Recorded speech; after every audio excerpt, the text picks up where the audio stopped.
Durante la segunda parte del caso de Alex Calvo, hubo un elemento que llamó especialmente la atención.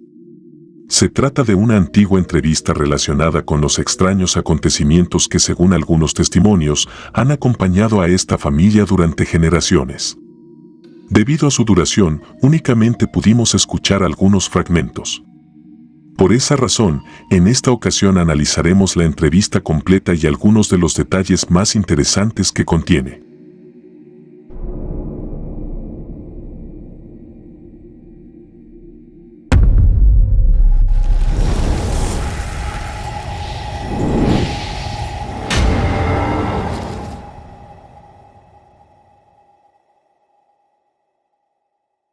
Thanks for listening to our show tonight, everyone. For our last report, we have something of a follow-up to a previous episode, a special interview. Longtime listeners may remember our Halloween program several months back, with a family who claimed their house had been violently haunted by something they referred to as poltergeist. We have with us today the man who taught them that word, and who supposedly chased away the entity. He is known in many spiritual and occult circles around the country, ranging from everyone including the Catholic Church, to the Seminole Indians, to voodoo practitioners in New Orleans, to the growing Wicca movement out west, and more. He's said to be the man to call when you find yourself on the wrong side of something supernatural. Please welcome Mr. Leopold Oldry. Please, call me Leo. I hate that old-timey sounding thing. All right, Leo. Thanks for speaking with us today. Thank you for having me. It's an honor. I enjoy your show. Well, thank you. But let's move past all the thanking and get to some of these spookier topics. Sure, ask away. Well, first off, why haven't you ever talked to the press before? We checked around, and this is your first interview other than a few newspaper snippets spread over decades. Has something changed? Well, me, I guess. No one is the same at my age as they were decades before. Truth told, I've often felt like something of a failure. I can't really do much anymore, pushing 80 and all. But I can still talk. And now I feel like maybe I should have done that a long time ago. But in those days, they may have locked me up. It's never as simple as you'd hope. What is it that you did? The family we spoke with had their experiences 12 years ago. They say you walked in with some old stone cross, and all of a sudden the horrific activity in the house dropped to a few cupboards swaying open. I'll say I'm something of a servant to those in need, that I specialize in situations most others would not be able to handle well. It's really a mix of learned and instinctual characteristics.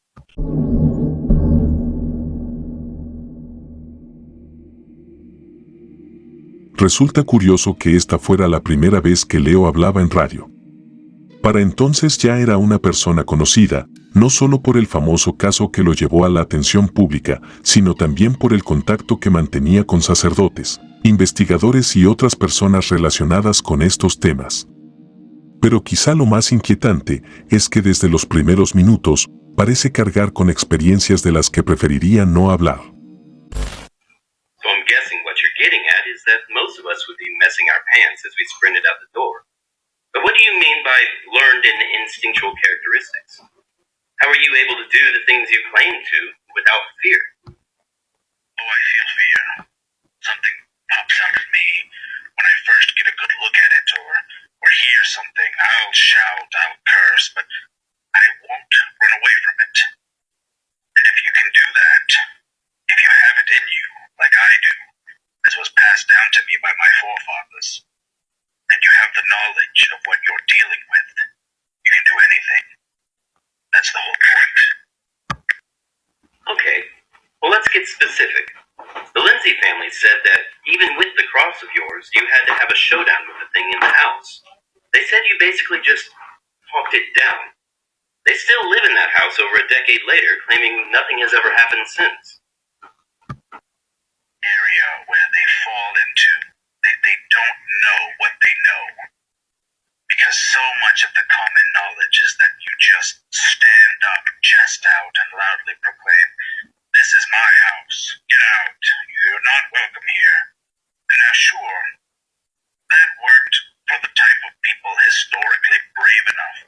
for such things. For strong, aggressive patriarchs literally fighting something supernatural for what's theirs.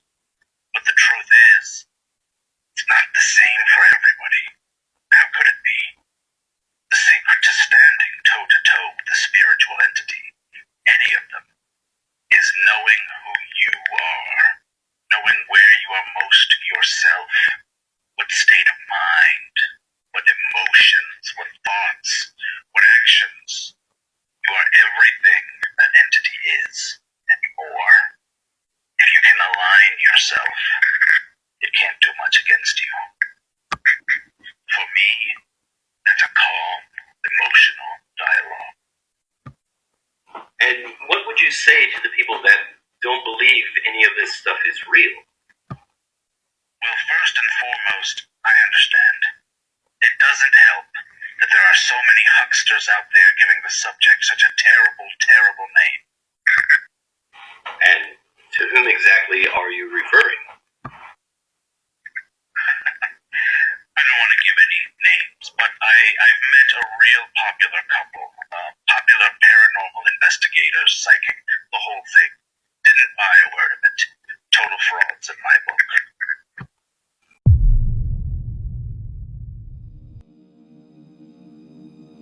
En esta parte de la entrevista, Leo deja claro que no cualquiera puede enfrentarse a fenómenos de esta naturaleza. Sin embargo, hay un detalle especialmente llamativo. Al hablar de los Warren, una de las parejas más conocidas dentro del mundo paranormal, parece restar importancia a su trabajo e incluso los describe de una forma que algunos interpretarían como una acusación de ser simples charlatanes. Una declaración bastante curiosa considerando la fama que alcanzarían años después. Es aquí cuando la entrevista toma un rumbo inesperado. Okay, I think some of us can insinuate. Do you have anything else to say to those who think you're making it all up or just mistaken? I'd have to be making it up or crazy, but I get it. Even without the fakers, it's a tough one to swallow. You see, that is in large part because of people like me, or the people I descend from at least. You see, there used to be a lot more of these kinds of things. For centuries, people have been dedicated to thinning the herd, if you will. And it's worked. What that also means is that people don't see these things, they don't experience these entities, and they stop believing in them. And worse still, the things that are left. The craftiest, the hardest to find, hardest to kill, the smartest, the worst. And of those things, which of them are you most afraid of, Leo? Oh, that's easy. Mermaids. Mermaids? Like in Peter Pan? Or over there in Wikiwachi? They are very, very different in real life. Have you ever heard of sirens? Like in the Odyssey?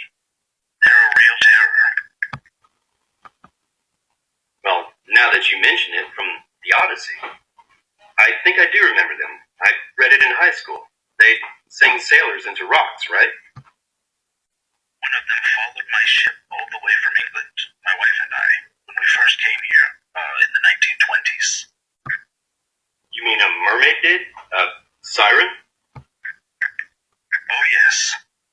My father always told me to steer clear of the sea if I could. Seems his father did something to really upset one of them, and it still holds a grudge against the scent of our blood.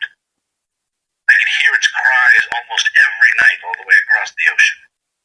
Luckily, I had packed accordingly what I needed to keep it away. And then, of course, I settled in Florida. Inland, though. Back, listeners, after word from our sponsor. Listeners, we are on the phone with Leo Oldry. Leo, this is all very amazing. Just fantastic. I should have had you come in for Halloween. Somehow, I kind of believe you in all this. You seem very genuine. Well, what can I say? It's the truth.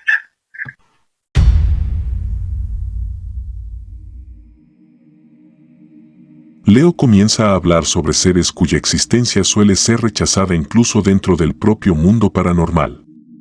Pero lo más inquietante no es aquello que describe, sino la naturalidad con la que lo hace, como si para él no se tratara de simples leyendas. Algunas creencias afirman que ciertos encuentros pueden dejar una marca que acompaña a una familia durante generaciones. Did you ever want to do anything else with your life? When I was a young man, before I came to this country, I wanted to be a writer. And I came close to making it a few times. A writer? Really? What kind of writer? Did you do novels, or perhaps theater or film? All of it, really. All related to the same supernatural occult business. I don't want to get your station in any legal trouble, but I've been suckered by more than a couple film and publishing bigwigs in my day. If you'd like, could you give us some examples? But you're free to make any claims, so long as we don't back the validity of any of them. Well, my work on the movie Haxon, for one. I'm not sure you're familiar. It was called Hacks on Witchcraft Through the Ages in the States. It was from 1922. I was a young man, and I provided all the information they used to write the story. I wrote big chunks of it myself. Then, they locked me out of the studio. Never heard from them again. I received no credit. The information came from a trunk my grandfather passed down. It had his writings, some books that he'd collected, all kinds of information and other things. Wow. Can't say that's unheard of behavior in the industry. Anything else you can think of? Well, not as dramatic, but more recently, last 5 years or so, I sat down with an author, a man named William Blatty. He wrote the book that movie The Exorcist was based on.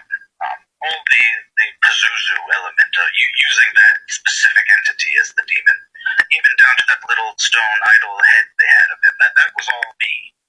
I have that stone head. I keep it in that same trunk passed from my grandfather. You mean the same idol that's in the movie? Well, theirs was a copy. I have the original. If you can think of it, could you give us maybe one more example of another famous writer or producer who wronged you? Listeners love this kind of stuff. He never wronged me per se, but I did meet H.P. Lovecraft in the 30s, and he was just a terrible man. I've honestly never met someone that I just plain detested so much right away. Well, now that you've brought up The Exorcist, what about the church? I wanted to bring up that you usually don't find someone that is not a priest that also performs exorcisms. What's the story there? I worked exclusively with the church for decades. I still work with them occasionally. It's just something that I was taught to do, and when you can do it well, nobody asks too many questions.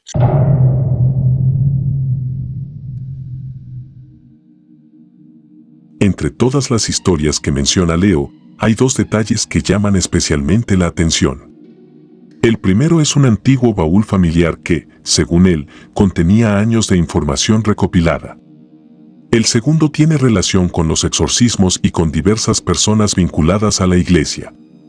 Aunque no ofrece demasiados detalles, sus palabras parecen sugerir una conexión mucho más cercana de lo que muchos imaginarían.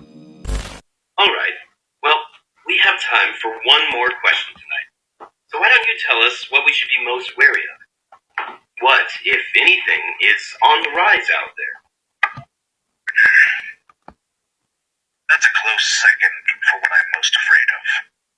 And it's something that's been around a long time, but was never so big of a deal until more recently. Changelings.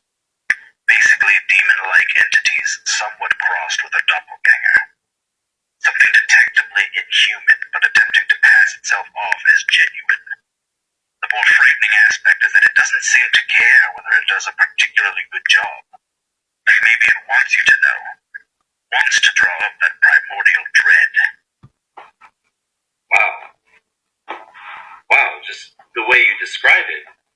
And you say this is on the rise? They are on the rise.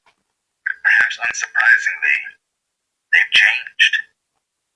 I noticed it in reports from the 50s about these government agents referred to as men in black surrounding supposed UFO phenomena. Now, historically, what we attribute to UFOs now was attributed to fey creatures in the past, which is of the same pantheon that these changelings come from. Now, in the descriptions of these men in black, the pale skin, the subtle inhumanity, the just being off, it all set off changeling alarm bells for me.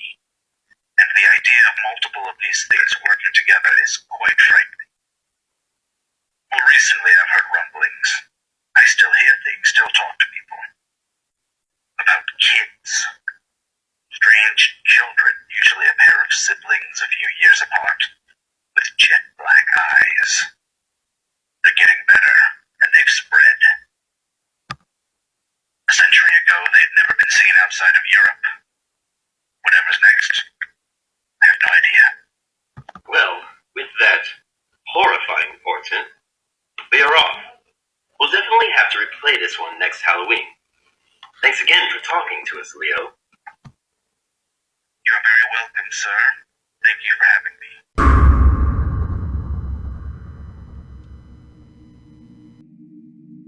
Y es precisamente en los últimos minutos donde Leo realiza una de las declaraciones más extrañas de toda la entrevista.